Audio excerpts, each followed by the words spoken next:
Hello students, I welcome you all in this video. In this video students, we are going to learn about SYJC secretarial practice. Students, as you all know that we have completed our chapter number 4, that is issue of debentures, and also exercise of chapter number 4, and in this video students we are going to start with the justify the following statements. And before starting the justify the following statement, let's take a quick revision of debenture. Now what is debenture students, we have already learned. So यहाँ पे quick revision लेंगे and then we will start with our justify the following statement. See I always say basic is important, so that is why जितना भी मुझसे होता है जब होता है तो मैं आपका बेसिक जो है वो क्लियर करते रहता हूँ in every lecture. Now first as you can see है what is debenture. So we all know SRDP LLB हमारा कोड था. जिसको नहीं पता होगा please go and watch basic video so that you can understand what is SRDP LLB. So DUC में आता है. तो अगर SRDP LLB sources of fund है तो हमारा डिबेंचर भी क्या होगा, सोर्सेज ऑफ फंड होगा. ओके, पहला चीज़. Second, debenture is a borrowed fund, borrowed source of fund. Borrowed source of fund क्यों? क्योंकि ये पैसा company is taking from outside of the organization, दूसरों से ले रही है, and which a company suppose to repay after certain period of time. That is why it is a borrowed source of funds. Okay, second point मिल गया. Third point हमको लिखना है डिबेंचर इज ए डेप्ट फंड. डेप्ट का मतलब होता है कर्जा लेना, उधारी पे लेना. ओके, कोई भी ऐसा पैसा जो आपको रीपे करना होता है वो आपका उधारी वाला पैसा होता है. ओके, डेप्ट फंड उसको हम लोग बोलते हैं. So debenture is a sources of fund, debenture is a borrowed source of fund, debenture is a डेप्ट fund. Okay, debenture is a loan, so it is a kind of loan which a company is taking from their investors. And last, that debenture is a external source of funds. Why it is external source of funds? Because company is taking the money from outside of the organization. अगर inside of the organization से ले रही होती then we can say that it is internal source of fund, but here company is taking money from other people, from the investor, those who are not in the organization, they are from the outside of the organization. That is why it is called as a debenture is a external source of funds. Right. अच्छा, अभी इसको लिखना कैसे? This is something which is very important students. Now what is debenture? तो we understood ये सारी points है कि डिबेंचर होता क्या है. Okay, when company required money company issue debenture. The person who purchase the debenture that person is known as debenture holder. Debenture holder are the creditors of the company. On behalf of the investment they receive interest and the interest of debenture holder is fix rate of interest. Alright. If they are the creditors of the company, that is why they are the creditors of the company, that is why they are not allowed to participate in the management of the company. तो यहाँ पे जो ये बना हुआ है cross, इसका मतलब ये है कि they are not allowed to participate in the management of the company and they are not allowed to attend the general meeting of the company. GM means what? General meeting of the company, and they does not enjoy the voting rights. So debenture holders को voting rights भी नहीं होता है. All right students, सो इस तरीके से आप लिख सकते हो आपका बेसिक वाला पार्ट. सो इससे आपको ये समझ में आ जाएगा कि डिबेंचर होता क्या है और उसको किस तरीके से आपको लिखना है. बेसिक नॉलेज इज़ इंपॉर्टेंट, आपको समझ में आना चाहिए पहले कि क्या होता है. उसके बाद में उससे भी ज़्यादा इंपॉर्टेंट क्या है कि किस तरीके से you are suppose to write your answer. क्योंकि एग्ज़ाम में तो हमको रिटर्न एग्ज़ाम होगा हमारा, तो हमको लिखना पड़ेगा. That is Y it is very important that आप किस तरीके से लिखते हो आपके आंसर को, किस तरीके से आप फ्रेम करते हो आपके आंसर को. ऑल राइट, चलो let's start now with the main part. आपको क्वेश्चन नंबर 5 में दिया हुआ है justify the following statements. Okay, chapter number 4 issue of debentures. So there are total 3 questions as you can see है. तो 3 questions है, इसके आंसर्स हमको देना है.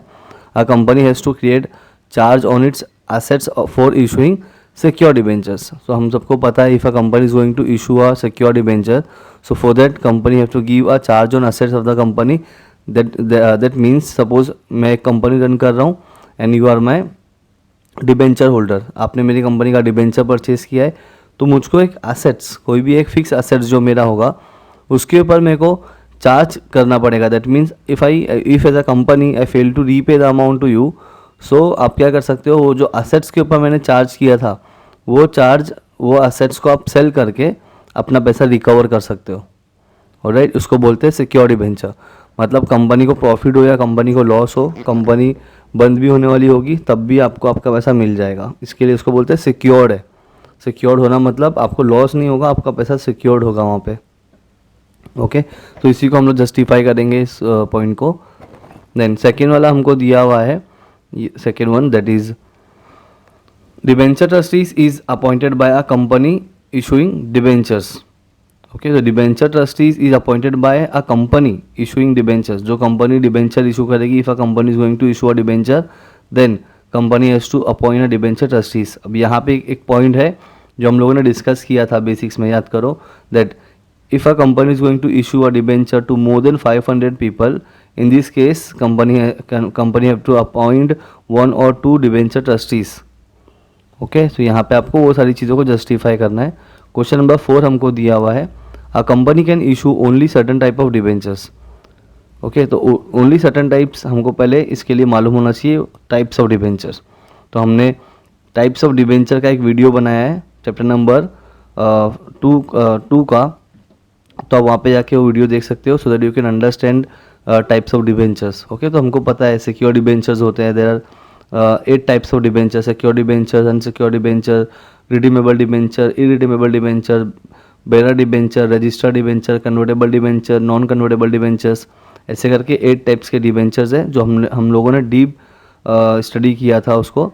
तो you can go in chapter playlist chapter number 2, वहाँ पे डिबेंचर डिस्कस किया है and types of debenture discuss किया है. You can watch that video so that you can understand what is the type of debenture. Okay, so यहाँ पे आपको पहला क्वेश्चन है आपका, that is a company has to create charge on its assets for issuing secure debentures. Okay, so उसका answer आप देखो नीचे दिया हुआ है. किस तरीके से आपको आंसर को फ्रेम करना है, that is very important. A company has to create charge on its assets for issuing secure debentures and which can be justified with the following points. तो ये सारे points लिख के you can justify the answer, you can give your answer. Okay, so first है all secure debentures should be redeemed within 10 years. कम से कम बहुत से बहुत भी होगा तो 10 साल तक के उसको रिडीम करना पड़ेगा. रिडीम का मतलब होता है repayment. So company has to repay the amount to the debenture holders, okay, within 10 years from the date of its issue. Company has to create a charge on the assets of the company or its subsidiary company or holding company. अब यहाँ पे मैंने SC लिखा है, subsidiary company, और यहाँ पे लिखा है होल्डिंग कंपनी. सब्सिडरी कंपनी कौन सी कंपनी होती है? It is a company owned and controlled by other company. So जिसके अंडर में कंट्रोल्ड होती है उसको हम लोग बोलते हैं subsidiary company. And holding company is a company that owns the other company. That means holding company ने एक कंपनी को होल्ड किया हुआ है. That means holding company holds subsidiary company. Okay, तो इसका मतलब ये होता है, आपको लिखना नहीं है, जस्ट फॉर योर इन्फॉर्मेशन, तो आपको कंफ्यूज नहीं हो ताकि आप. ठीक है, पॉइंट नंबर 2 देखते हैं. The value of charge should be adequate. Adequate मतलब काफ़ी होना किसी चीज़ का, इनफ होना. The value of charge should be adequate to cover the entire value of debentures issued and interest to be paid on it. तो पूरा पैसा repay होना चाहिए और उसके ऊपर इंटरेस्ट भी पे होना चाहिए. If a government company issue secure debentures which has central और state government guarantee, then it not need to create any charge on its assets. अगर सेंट्रल गवर्नमेंट या स्टेट गवर्नमेंट है, if that government taking the guarantee, in this case there is no need to create a charge on assets of the company. Alright, चलो आगे देखेंगे. All secure debentures have to be secured by the assets of the company. In simple word, assets of the company are mortgaged. Mortgage का मतलब होता है taking loan against the property or use as a collateral security to issue secure debentures. दोनों का मतलब एक ही है. कोई security को आप देखिए, अगर लोन लोगे तो उसको बोलते हैं collateral security या फिर mortgage security. ओके, ये सारी चीज़ें हम लोगों ने डिस्कस किया था इन चैप्टर नंबर 4. तो चैनल के प्लेलिस्ट में चैप्टर नंबर 4 के सारे वीडियोस मैंने अपलोड किया है. You can go and you can watch all the videos so that you can understand ये सारी चीज़ें. ये जो मैं आपको पढ़ा रहा हूँ ये ऑलरेडी हम लोगों ने पढ़ चुका है चैप्टर नंबर 4 में. ओके, तो वहाँ पे मैंने और डिटेल में आपको सारी चीज़ें बताई है. अगर आपने नहीं देखा होगा तो please watch that video so that आपको समझ में आए कि फ्रेम किस तरीके से करना है आपको आंसर को. चलो आगे बढ़ेंगे. चैप्टर पॉइंट नंबर 4 देखते हैं. The trustees must give a written consent to act as a debenture trustees. तो उनको एक पेपर पे लिखकर बताना पड़ेगा कि हम लोग कौन है, we are the trustees. Trustees क्या करते हैं, they look the interest of the debenture holder. उनके अच्छे के लिए काम करते हैं, कंपनी कुछ गलत ना करे उनके साथ में, इसलिए डिबेंचर ट्रस्टीज काम करता है. Point number 4, the prospectus or letter of offer letter must mention the names of debenture trustees. So ये सारी चीज़ों में कंपनी को डिबेंचर ट्रस्टीज का नाम लिखना पड़ेगा. ओके, प्रोस्पेक्टस में, ऑफर लेटर में, लेटर ऑफ ऑफर में company has to mention the name of the debenture trustees.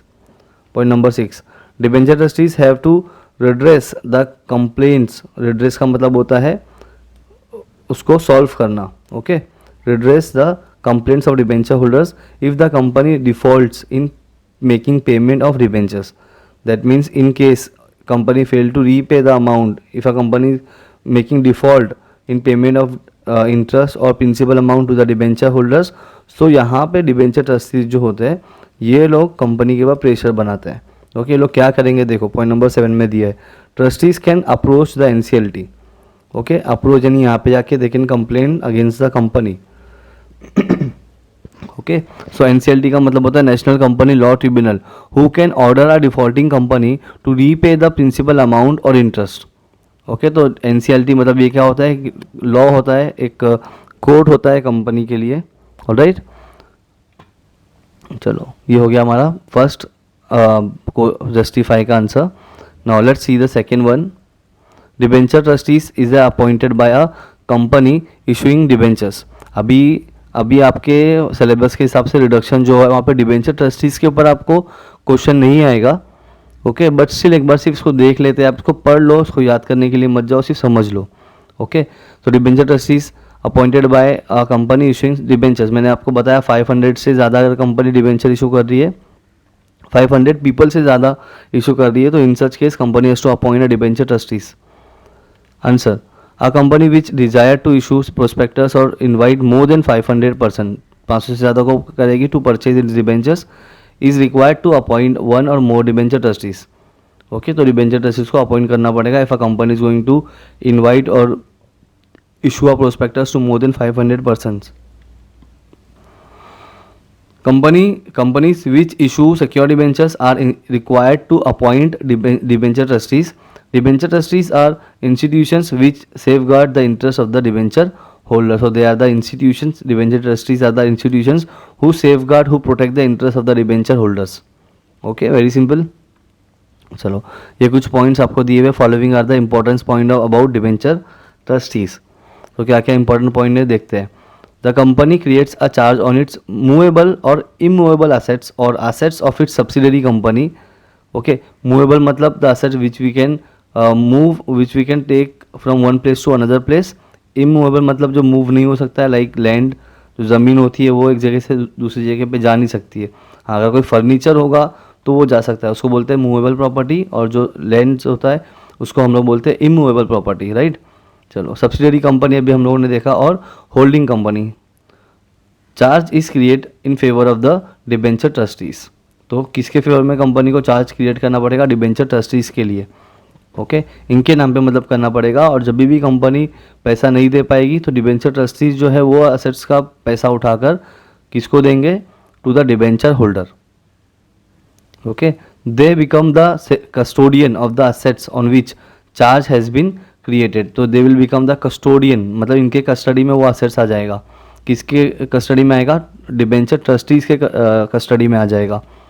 Debenture trustees are appointed by the company before prospectus और लेटर ऑफ ऑफर और offer of letter is issued with, और issue होने से पहले इनको mention करना पड़ेगा, अपॉइंट करना पड़ेगा. और within 60 days from the date of date of the allotment of the debentures. तो जिस आज अगर कंपनी ने इशू किया डिबेंचर, तो आज से लेकर 60 days के अंदर कंपनी को डिबेंचर ट्रस्टीज को अपॉइंट करना पड़ेगा. ऑलराइट, तो ये इतना ही था आपका सेकेंड वाले का. Now let's talk about the third justify question. A company can issue only certain types of debentures. Only certain types of debentures. So हमको पता है types of debentures again, so you should know the types of debentures. Alright, देखते हैं answer को. A debenture is a document issued by the company under its common seal. Common seal मतलब company का stump. And signed by the directors acknowledging the loan accepted by the company from the party मतलब investors under certain terms and conditions stated therein. तो जो भी rules and regulations, जो भी conditions होगा वो कंपनी को बताना पड़ेगा at the time of issue of debentures. It is a certified of loan issued by the company. So it is a certificate, it is a certificate of loan issued by a company. That means if a company is going to issue a debenture to the investors, and the person who purchased the debenture of the company, that person will become the debenture holder. And debenture holder के पास proof के लिए क्या होगा? debenture certificate. Okay, चलो point number 2. Debentures are issued by the public companies. Okay, public companies as well as private companies. So public company and private company both can issue the debenture and they can raise the debt capital. Debt मतलब उधारी वाला पैसा, कर्जे वाला पैसा. Debentures are a good source of supplementary finance to the company. See, point का मतलब वही है. Okay, खाली word change किया. तो here you can write debentures are a good sources of fund for the company, to the company. Okay. A company may issue secured debentures as well as unsecured debentures. So company can issue secured debentures as well as unsecured debentures. But if you talk about India, तो India में unsecured debenture issue करना allowed नहीं है. हम लोगों ने सीखा था इसको. For secured debentures, company has to create a charge on the assets of the company. Okay, यहाँ पे हो गया. The issue of unsecured debentures, the issue of unsecured debenture is now prohibited by the Companies Act 2013. Prohibited मतलब मना किया हुआ है, allowed नहीं है कंपनी को अनसिक्योर्ड डिबेंचर इशू करना. Okay, so I hope you understood. Continue करते हैं. The company can issue debentures which can be converted partly और फुल्ली इनटू इक्विटी शेयर्स. तो हमको पता है convertible debentures are those debentures which can be converted into equity shares after certain period of time. ये हमने सीखा था. Okay, वही चीज़ यहाँ पे भी है. The company can issue debentures which can B converted partly or fully into equity shares as well as non-convertible debentures. Okay, तो convert हो सकता है easily. To issue convertible debentures special ये okay, यहाँ पे full stop नहीं आएगा. Okay, ये full stop नहीं आएगा. A special resolution required to be passed in the general meeting of the company. So if a company is going to issue a convertible debentures, so in such case company has to pass a resolution in general meeting. Okay, permission लेना पड़ेगा. बिना permission के company is not allowed to issue the debentures. और किससे permission लेना पड़ेगा? From the share holder. The company can issue redeemable as well as irredeemable debentures. The company are mostly issue आएगा, mostly issue redeemable that is payable at the end of the some fix period. That means company have to repay the amount after certain period of time. उसी चीज़ को अलग तरीके से बोला है. Irredeemable debentures are payable only after the dissolution of the company और when any contingency arises. कुछ इमरजेंसी हो गया तब, या फिर जब डिसोल्यूशन होगा मतलब जब कंपनी बंद होगा, वाइंडिंग अप होगा, at that time company has to repay the amount to the debenture holder. Okay, चलो लास्ट पॉइंट देखते हैं इसका. A company cannot issue debentures with voting rights. So हमको तो ऑलरेडी पता है debenture holders does not enjoy the voting rights. A company may issue debentures to its members or make a public offer or offer them through private placement. Private placement chapter number 2 में हमने पढ़ा था कि private placement क्या होता है. जब when a company is giving a debenture or shares to the selected group of people, that is called private placement. किसी लोगों को चुनकर, बहुत सारे लोग हैं उनमें से कुछ लोगों को किसी चीज़ को देना प्राइवेटली. ओके, तो ये था हमारा डिबेंचर. आई होप आपको समझ में आया होगा. थोड़ा स्पीड में मैं इसके लिए गया क्योंकि मेरे लिए इंपॉर्टेंट है कि डेटा आप तक पहुंचना चाहिए. आपके पास लिखने के लिए, याद करने के लिए, पढ़ने के लिए चीज़ें होना चाहिए. ये सारी चीज़ों को मैंने चैप्टर नंबर 4 में ऑलरेडी आपके लिए अपलोड किया है. ओके, तो वहाँ पे मैंने और ज़्यादा डीप में इसको एक्सप्लेन किया इन सारी चीज़ों को.